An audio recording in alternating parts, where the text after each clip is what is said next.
Hello from Snooker Tips. What we've got here is what you would call a stun shot. If you play the cue ball into the blue, where should the cue ball stop? Well, actually the cue ball should stop there, adjacent to the blue. It shouldn't go forwards and finish on the blue spot. If it does that, you haven't played a stun shot at all. What you've played is a stun run. So you need to be cueing in the correct position to actually make that shot correct. It's unlikely that you'll pop that ball and the blue ball then respots. It would end up touching the cue ball, almost certainly. But you should be able to stop the cue ball, and that means a stop shot. It is a stun. You've stunned it into that position. If you can't do that, you need to practice where you're actually striking the cue ball, how high you're striking it.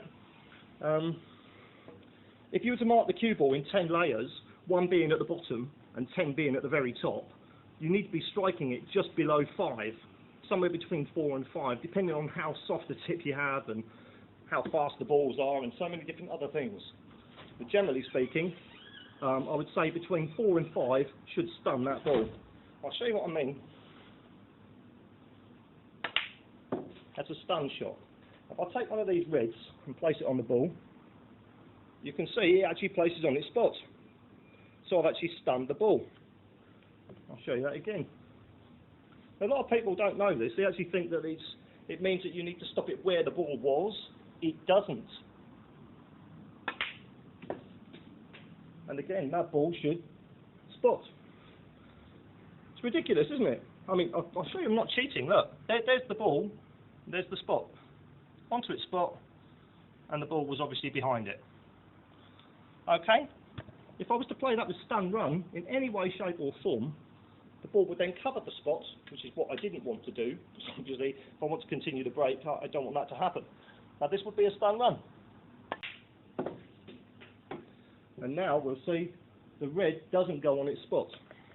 It is not spotting. It won't go on its spot without touching the cue ball.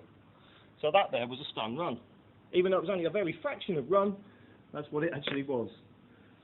Surprising how many people don't know that. But the idea of the shot is to kill the cue ball where you want the impact. Okay? The impact then mustn't follow through the ball. It must stop at point of impact. That would then be a correct stun shot. Hope you get that now. Stun shot. Even using a spotty white. Hope you get that now. Bye bye from Snooker Tips.